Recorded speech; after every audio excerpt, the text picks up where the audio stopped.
Bien-aimés, nous voulons remercier le Seigneur qui a permis que nous puissions être là ensemble pour partager la vérité de l'Évangile tel que le Seigneur Jésus l'a prescrit dans notre émission Parole de vie, dont le grand sujet, c'est le cœur de l'homme et le sous-thème, c'est l'obéissance.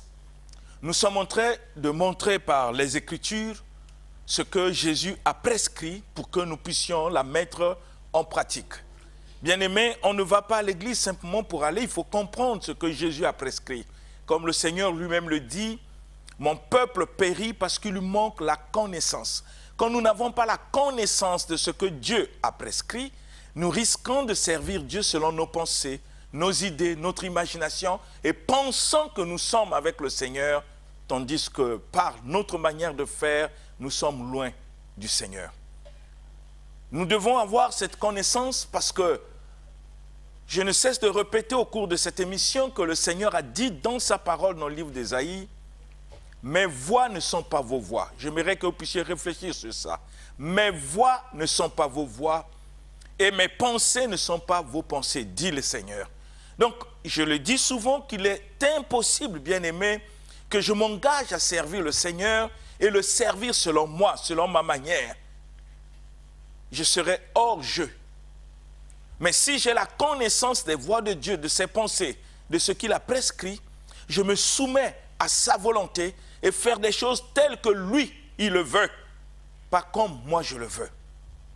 Vous comprenez même que, en lisant la parole, le Seigneur dit que marchez par l'esprit et que vous n'accomplirez point le désir de la chair. Ça veut dire que les désirs de la chair émanent de la nature humaine auquel Dieu nous interdit dès que nous nous engageons à le servir. Et le Seigneur termine même afin que vous ne fassiez point ce que vous voudriez.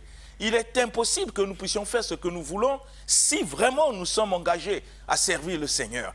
Donc nous devons comprendre dans cette émission ce que nous avons développé concernant il faut l'obéissance. On ne peut pas servir Dieu si notre cœur n'est pas disposé et disponible à obéir à la parole du Seigneur. Ici, quand je parle de l'obéissance, c'est la mise en pratique de ce que Dieu nous recommande dans sa parole. Comme le dit le livre de Jacques, ne vous bornez pas à écouter seulement, mais mettez en pratique. Et parfois on se pose la question, combien de nous, des chrétiens qui allons à l'église, dans cette disposition du cœur, à mettre en pratique ce que le Seigneur nous enseigne, même si ce qu'il nous demande est contraire à notre propre nature humaine. Et nous avons vu dans tous les domaines de la vie ce que Dieu lui-même a pu dire dans la parole. Nous avons défini l'obéissance, nous avons vu les relations qui doivent exister entre des frères, des sœurs, entre nous et les parents, ce que nous devons faire tel que le Seigneur l'a recommandé dans la parole. Nous avons vu les rapports entre les prochains, ce que Dieu nous dit dans la parole. Envers les parents, qu'est-ce que Dieu nous recommande vis-à-vis de nos parents étant que chrétiens et qu'est-ce que le Seigneur recommande aux parents vis-à-vis des enfants. Vous comprenez que Dieu a tout dit dans sa parole. Il n'y a rien dans la société auquel Dieu n'en a pas parlé. Dans n'importe quel domaine, Dieu nous montre sa pensée, ses voies, ce que nous devons faire, ce que nous devons être pour la seule gloire de son nom. Nous avons aussi vu dans le domaine du mariage, et on en a parlé beaucoup dans le domaine du mariage, ce que le Seigneur recommande à ceux qui se sont engagés à le servir. Et nous avons aussi parlé au niveau des autorités, et c'est ce que nous avons développé et que nous allons faire une introduction encore sur ça pour passer à l'obéissance dans l'Église. Nous avons vu que les chrétiens doivent comprendre une chose qui est très importante. Souvent, on a l'habitude de penser que quand la situation ne va pas dans un pays, nous nous mettons seulement à accuser le gouvernement, ceux qui sont élevés en dignité, mais nous ignorons en tant qu'Église la responsabilité qui nous incombe telle que le Seigneur Jésus lui-même a recommandé dans sa parole. Et nous avons lu beaucoup de passages bibliques afin de voir ce que le Seigneur nous a recommandé dans sa parole. Et j'aimerais que nous puissions lire un peu le livre de Timothée, 1 Timothée chapitre 2, pour comprendre un peu les recommandations du Seigneur pour que dans un pays qui est la paix, la tranquillité, l'Église a une part de responsabilité. Parfois, nous ignorons ce que le Seigneur nous recommande dans sa parole. On se met à critiquer, on se met à injurier, oui, mais est-ce que c'est comme ça que Dieu nous a recommandé dans sa parole? Si nous ne faisons pas notre travail, nous sommes participants au désordre, au chaos qui peut régner dans un pays. Donc l'Église a une part de responsabilité recommandée par le Seigneur et Dieu veut que tous ceux qui se sont engagés à le servir puissent mettre en pratique ce que lui, il a prescrit à l'Église. Lisons le livre de 1 Timothée chapitre 2. Nous allons lire le verset 1 jusqu'au verset 4. Que dit la parole? 1 Timothée chapitre 2, du verset 1 au verset 4, dans la version Louis II révisée, je lis au nom du Seigneur Jésus-Christ. J'exhorte donc, avant toute chose, à faire des prières, des supplications, des requêtes, des actions de grâce pour tous les hommes, pour les rois et pour ceux qui sont élevés en dignité, afin que nous menions une vie paisible et tranquille, en toute piété et honnêteté. Cela est bon et agréable devant Dieu notre Sauveur, qui veut que tous les hommes soient sauvés et parviennent à la connaissance de la vérité. Amen. Amen. Vous comprenez, bien-aimés, le souci de Dieu, la responsabilité que Dieu donne à l'Église. Dieu ne donne pas à l'Église de critiquer, d'injurier, de haïr les autorités. Quand un chrétien le fait, il désobéit à l'ordre que le Seigneur a prescrit à son Église. Que dit la parole de Dieu? La parole de Dieu dit, Dieu nous encourage à faire premièrement, des prières, des supplications, des requêtes, des actions de grâce pour tous les hommes, sans exception. C'est la mission que le Seigneur donne à l'Église. Pour tous les hommes, sans exception. C'est une recommandation du Seigneur à l'Église. À un certain moment, on se pose la question, est-ce que c'est comme ça que l'Église se comporte? Est-ce que nous marchons sur ce que le Seigneur a prescrit ou nous faisons des choses comme nous le voulons? Bien-aimés, si nous n'avons pas compris la pensée de Dieu, la question que nous devons nous poser, pourquoi allons-nous à l'église si notre cœur n'est pas disposé, disponible à mettre en pratique ce que le Seigneur nous recommande par sa parole? C'est une recommandation du Seigneur, ce n'est pas une recommandation d'un homme de Dieu ou du pasteur. C'est le Seigneur qui interpelle son église pour que nous puissions être différents de ceux qui ne servent pas le Seigneur et comprendre les missions auxquelles Dieu a confiées à l'église concernant la nation, vis-à-vis des autorités qui nous gouvernent. Mais malheureusement, ceux qui ne prient pas et ceux qui prient parlent le même langage, le langage de la critique, le langage des injures, le refus même de prier pour les autorités, pour des raisons parfois charnelles. Nous refusons à mettre en pratique ce que le Seigneur nous recommande. Ce n'est pas qu'on ne peut pas, mais parce qu'on ne veut pas. Et le Seigneur Jésus dit dans sa parole, « Pourquoi m'appelez-vous Seigneur et ne faites-vous pas ce que moi je dis ?» Mais qu'est-ce que Dieu nous dit, bien-aimés? D'adresser des prières pour tous les hommes. Et il est en train de catégoriser les autorités pour dire, nous devons prier pour les rois. Donc quand vous prenez les rois, vous prenez les chefs d'État, sont dans cet ensemble des rois. Et parfois on se pose la question, combien de fois nous prions pour le chef d'État? Combien de fois nous prions pour des rois?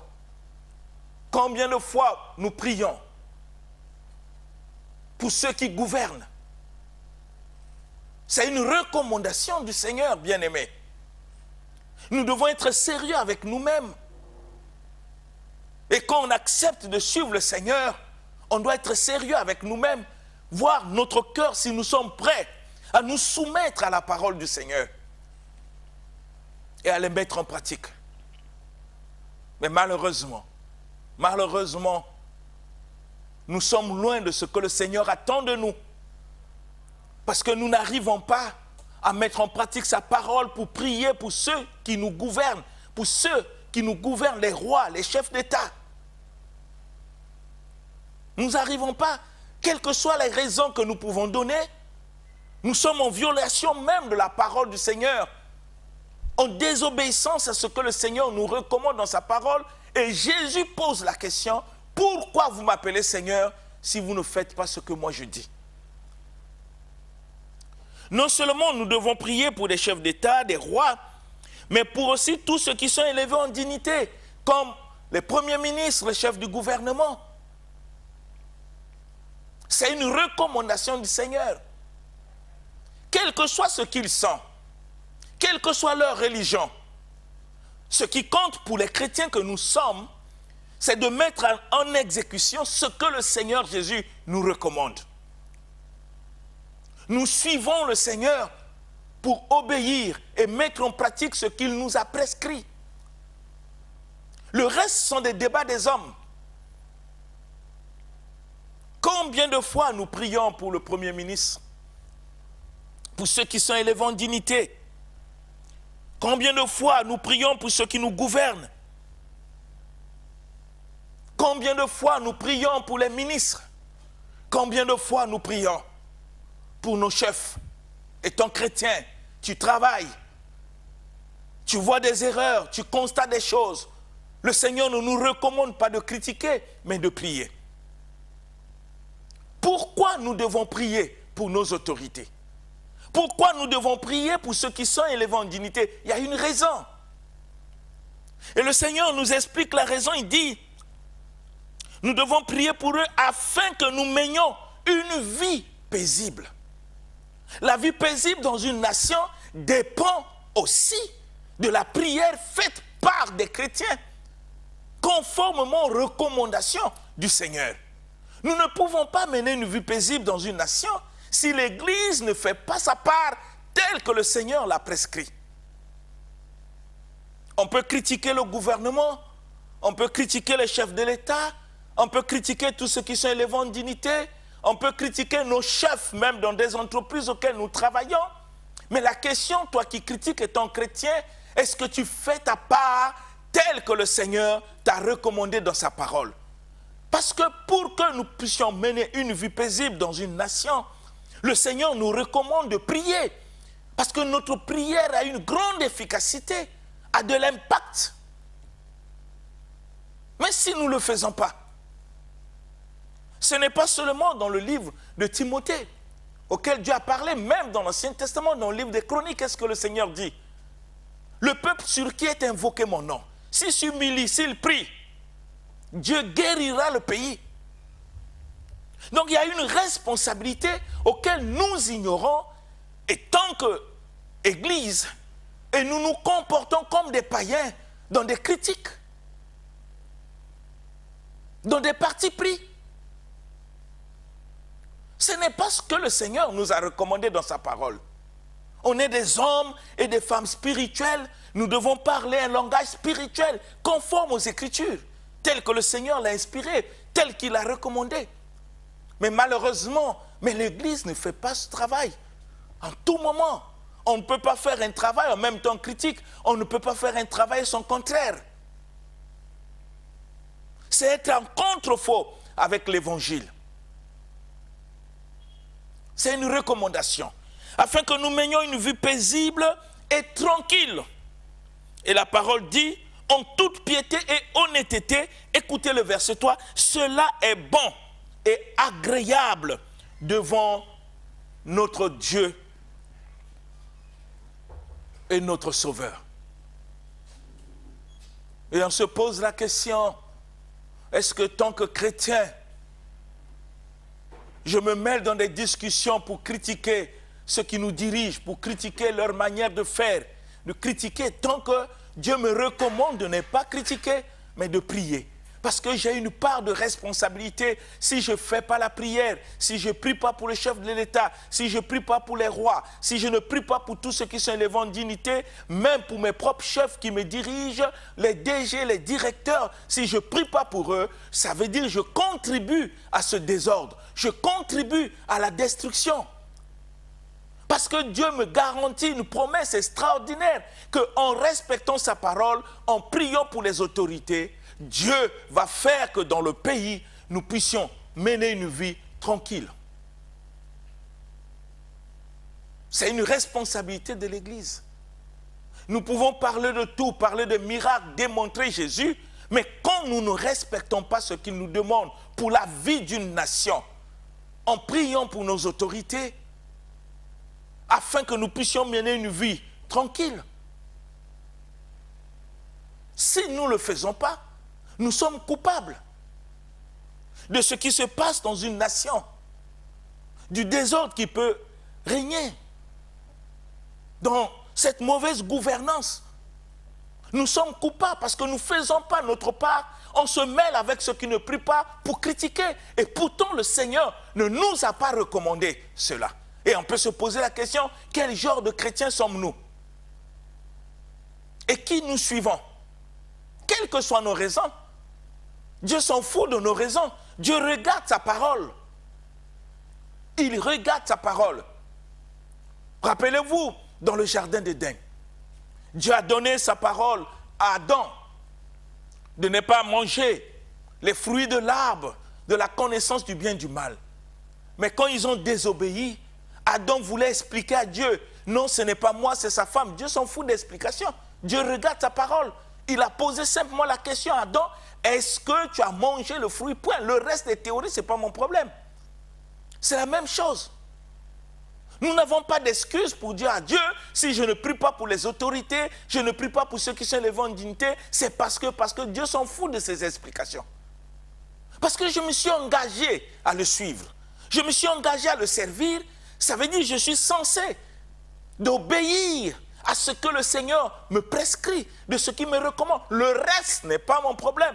Pour moi, ce que je sais, je dois prier pour les autorités, pour tous ceux qui sont élevés en dignité.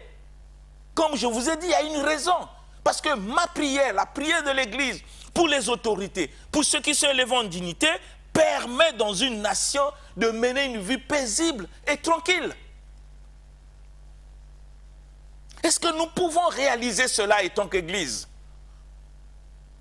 Ce n'est pas un homme qui parle, c'est le Seigneur qui recommande à ceux qui ont cru. Mais malheureusement, nous ne le faisons pas. Nous ne le faisons pas. Nous oublions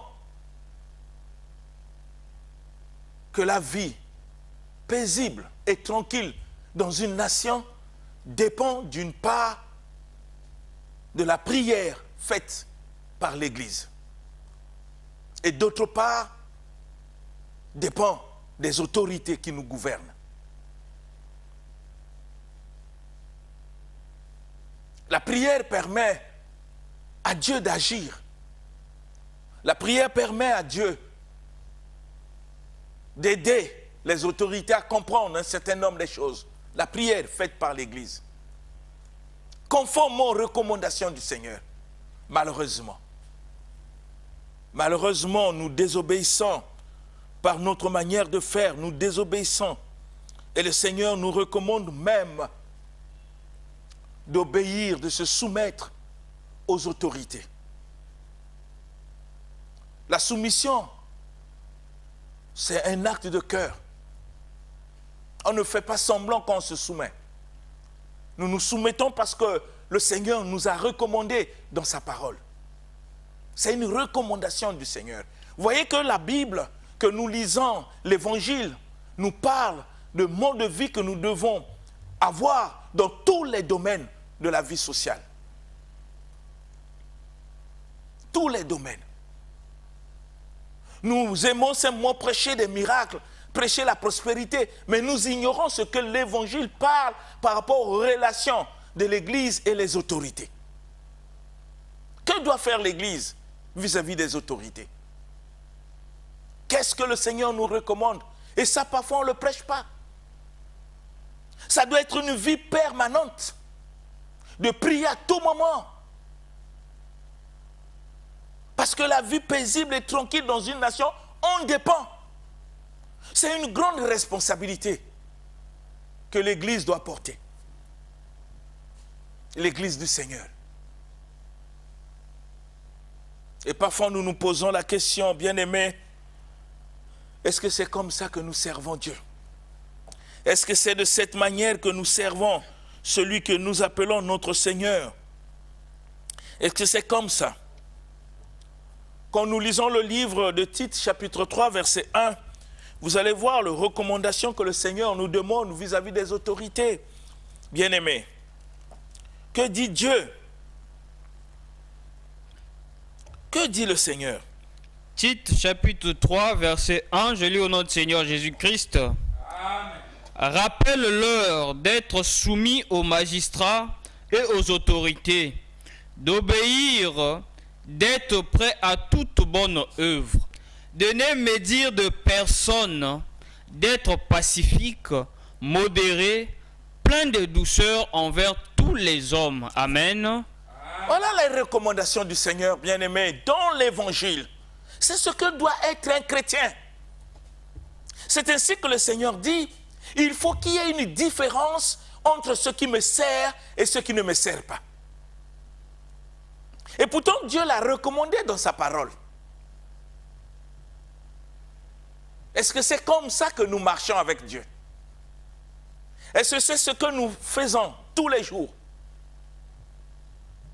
Parce que quand nous obéissons à la parole de Dieu, nous sommes en train d'honorer le Seigneur. C'est une recommandation. Ce n'est pas une recommandation du pasteur. Mais c'est le Seigneur qui nous recommande. Rappelle-leur d'être soumis aux magistrats et aux autorités. D'obéir, d'être prêt à toutes bonnes œuvres. C'est une recommandation du Seigneur, bien-aimé, si nous ne le savons pas. Parce que dans nos églises, nous sommes habitués qu'à prêcher une partie de l'évangile. La prospérité, le miracle, la guérison, tout va aller, Dieu va faire, oui. Mais montrons aussi aux chrétiens ce que le Seigneur nous recommande vis-à-vis des autorités. Pour une vie paisible et tranquille dans une nation. Non seulement de prier pour les autorités, Dieu nous demande d'obéir et de se soumettre. Non seulement il veut que nous puissions obéir et se soumettre, dit de ne médire de personne. Comment on médit le mal contre le chef de l'État, le Premier ministre, quand la situation ne va pas, mais parfois on se demande, mais qu'est-ce que j'ai fait en tant que chrétien pour que de telles choses n'arrivent pas? Parce que le Seigneur me recommande dans sa parole de prier. Est-ce que je fais exactement ce que le Seigneur attend de moi en priant? Parce que Dieu m'interdit de médire.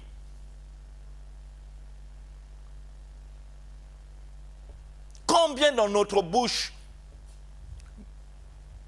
nous injurions les autorités? Nous parlons mal d'eux. Comme le Seigneur disait dans la parole, de la même bouche sort la malédiction et de la même bouche sort la bénédiction. Il ne faut pas que ça soit ainsi, mes frères. Dit la parole de Dieu dans le livre de Jacques.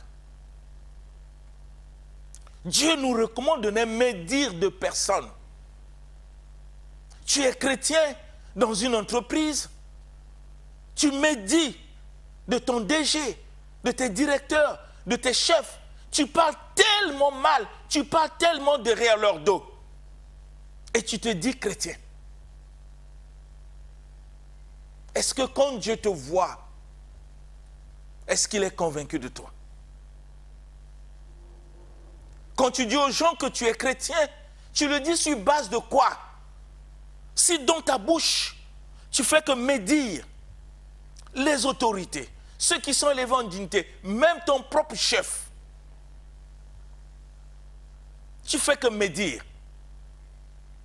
Est-ce que vraiment, penses-tu être vraiment chrétien selon la parole de Dieu? Ou tu es chrétien selon toi? C'est des choses qui doivent nous amener à réfléchir pour que nous comprenions nous-mêmes pourquoi nous nous sommes engagés à servir le Seigneur. Quelles sont les raisons qui te poussent à être chrétien? Si ton cœur n'est pas disponible et disposé à mettre en pratique ce que Dieu attend de toi, pourquoi tu vas à l'église? Pourquoi tu le suis? Si tu n'es pas prêt à obéir, à mettre en pratique ce qu'il recommande dans sa parole, et que tu es là seulement à médire le mal contre ton chef, contre ton DG, ton directeur, ton chef de service, contre tes collègues, tu fais que médire le mal. Tu vois que le mauvais côté et tu ne te rends pas compte. Pour que ces choses ne puissent pas exister même dans l'entreprise, tu as une part de responsabilité selon les recommandations du Seigneur de prier pour tous les hommes, pour ceux qui sont élevés en dignité, afin que nous menions une vie paisible et tranquille. Mais si toi tu ne le fais pas, qu'est-ce que tu attends? Une vie tranquille, paisible? Si tu n'agis pas comme Dieu le veut? De n'aimer dire de personne, d'être pacifique, un porteur de paix, partout où tu es. Tu n'apportes pas des critiques contre les autorités. Tu n'excites pas la haine dans les cœurs des gens, contre ceux qui sont élevés en dignité, contre les rois, contre les chefs d'État, contre les chefs du gouvernement, contre les ministres, contre ton DG, contre les directeurs.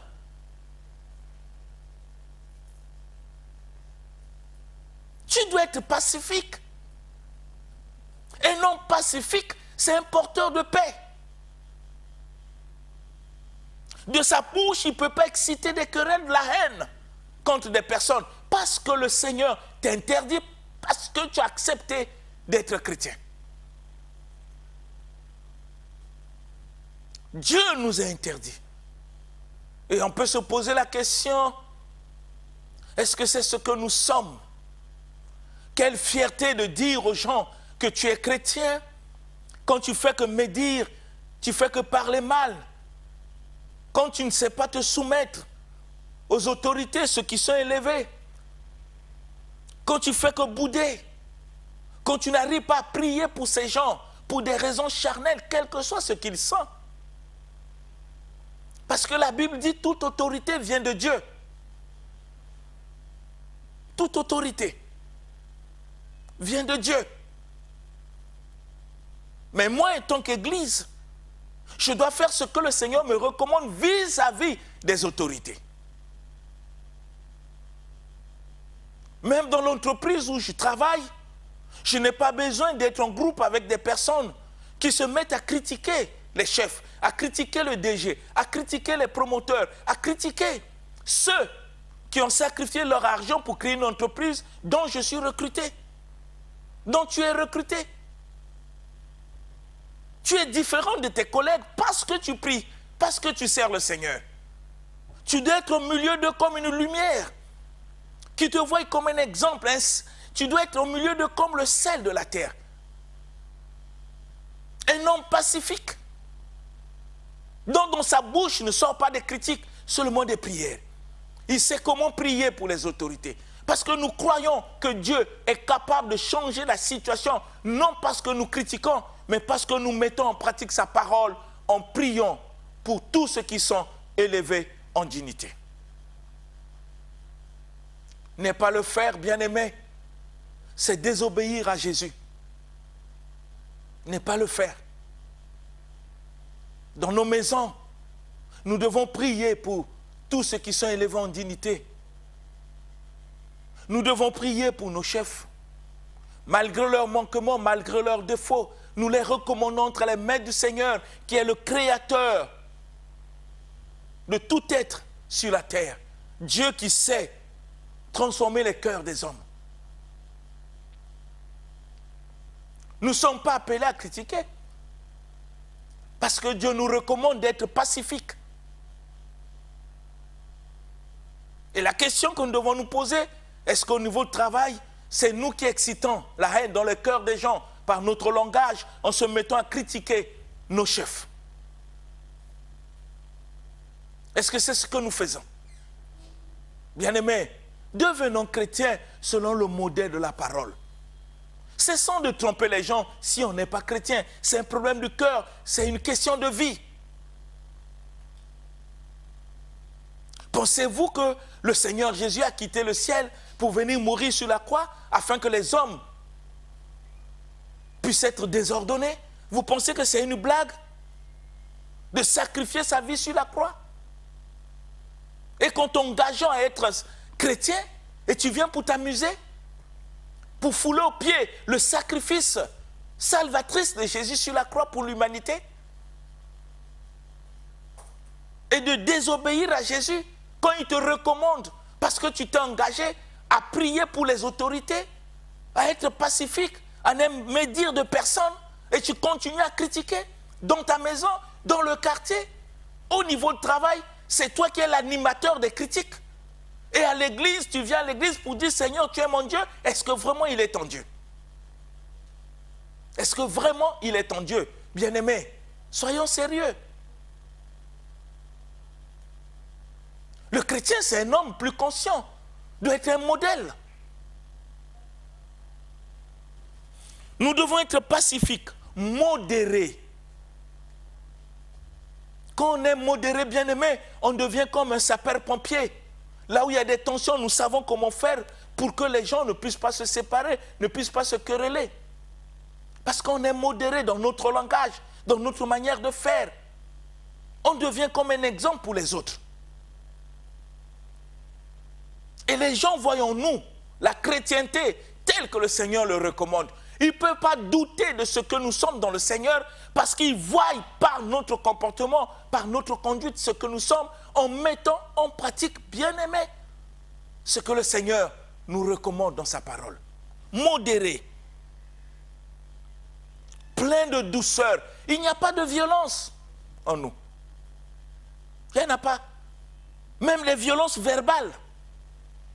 Nous savons comment répondre aux gens pour ne pas les blesser. Parce que c'est la vie que le Seigneur recommande à ceux qui ont cru. Mais quel est notre comportement, nous qui disons être chrétiens, au niveau du travail, à l'école, dans les ministères auxquels nous travaillons, dans les sociétés privées auxquelles nous travaillons? Quel est notre comportement? Est-ce que nous faisons exactement ce que le Seigneur nous recommande, bien-aimés? Mais si on ne le fait pas, mais pourquoi sommes-nous chrétiens? Nous devons avoir la douceur. Voyez la recommandation du Seigneur envers tous les hommes. Plein de douceur. Savoir comment répondre à chacun. Parce qu'on est chrétien. Que les gens lisent en nous.